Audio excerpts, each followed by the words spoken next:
Kitab Markus. Pada suatu kali, serombongan orang Farisi dan beberapa ahli Taurat dari Yerusalem datang menemui Yesus. Mereka melihat bahwa beberapa orang muridnya makan dengan tangan najis, yaitu dengan tangan yang tidak dibasuh.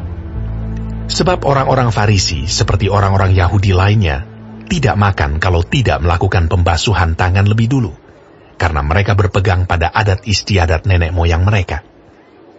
Dan kalau pulang dari pasar, mereka juga tidak makan kalau tidak lebih dahulu membersihkan dirinya. Banyak warisan lain lagi yang mereka pegang, umpamanya hal mencuci cawan, kendi, dan perkakas-perkakas tembaga. Karena itu, orang-orang Farisi dan ahli-ahli Taurat itu bertanya kepadanya, "Mengapa murid-muridmu tidak hidup menurut adat istiadat nenek moyang kita, tetapi makan dengan tangan najis?" Jawabnya kepada mereka, "Benarlah nubuat Yesaya tentang kamu, hai orang-orang munafik. Sebab ada tertulis, bangsa ini memuliakan aku dengan bibirnya, padahal hatinya jauh daripadaku. Percuma mereka beribadah kepadaku, sedangkan ajaran yang mereka ajarkan ialah perintah manusia. Perintah Allah kamu abaikan untuk berpegang pada adat istiadat manusia." Yesus berkata pula kepada mereka, "Sungguh pandai kamu mengesampingkan perintah Allah, supaya kamu dapat memelihara adat istiadatmu sendiri. Karena Musa telah berkata, hormatilah ayahmu dan ibumu, dan siapa yang mengutuki ayahnya atau ibunya harus mati.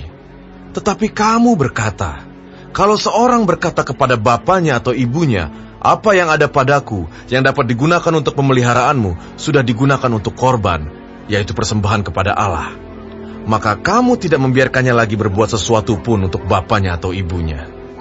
Dengan demikian, firman Allah kamu nyatakan tidak berlaku demi adat istiadat yang kamu ikuti itu. Dan banyak hal lain seperti itu yang kamu lakukan." Lalu Yesus memanggil lagi orang banyak dan berkata kepada mereka, "Kamu semua, dengarlah kepadaku dan camkanlah. Apapun dari luar yang masuk ke dalam seseorang tidak dapat menajiskannya, tetapi apa yang keluar dari seseorang, itulah yang menajiskannya.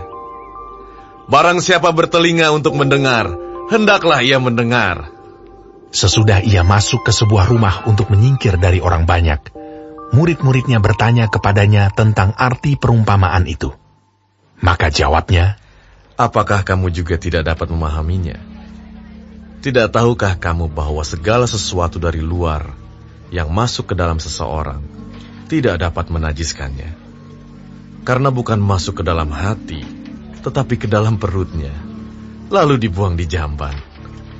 Dengan demikian, ia menyatakan semua makanan halal. Katanya lagi, "Apa yang keluar dari seseorang, itulah yang menajiskannya. Sebab dari dalam, dari hati orang, timbul segala pikiran jahat, percabulan, pencurian, pembunuhan, perzinahan, keserakahan, kejahatan, kelicikan, hawa nafsu, iri hati, hujat, kesombongan, kebebalan.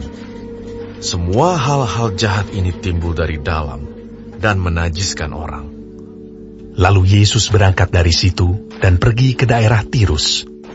Ia masuk ke sebuah rumah dan tidak mau bahwa ada orang yang mengetahuinya.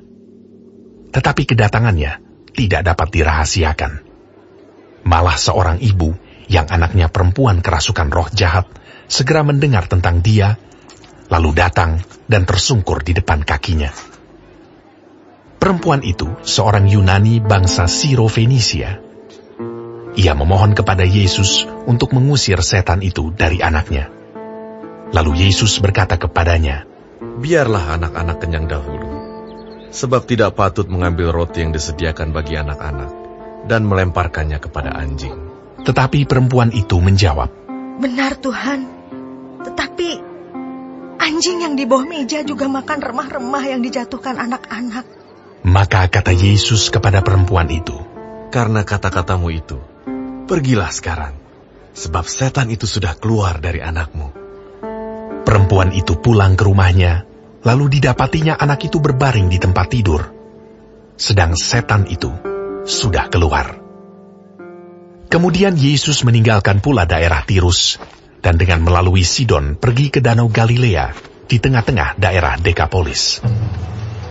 Di situ orang membawa kepadanya seorang yang tuli dan yang gagap, dan memohon kepadanya supaya ia meletakkan tangannya atas orang itu.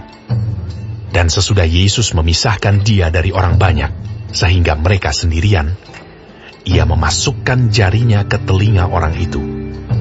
Lalu ia meludah dan meraba lidah orang itu. Kemudian sambil menengadah ke langit, Yesus menarik nafas dan berkata kepadanya, "Efata." Artinya, terbukalah.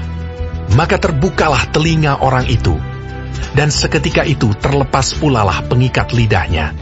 Lalu ia berkata-kata dengan baik. Yesus berpesan kepada orang-orang yang ada di situ, supaya jangan menceritakannya kepada siapapun juga. Tetapi makin dilarangnya mereka, makin luas mereka memberitakannya. Mereka takjub dan tercengang, dan berkata, "Ia menjadikan segala-galanya baik. Yang tuli dijadikannya mendengar, yang bisu dijadikannya berkata-kata.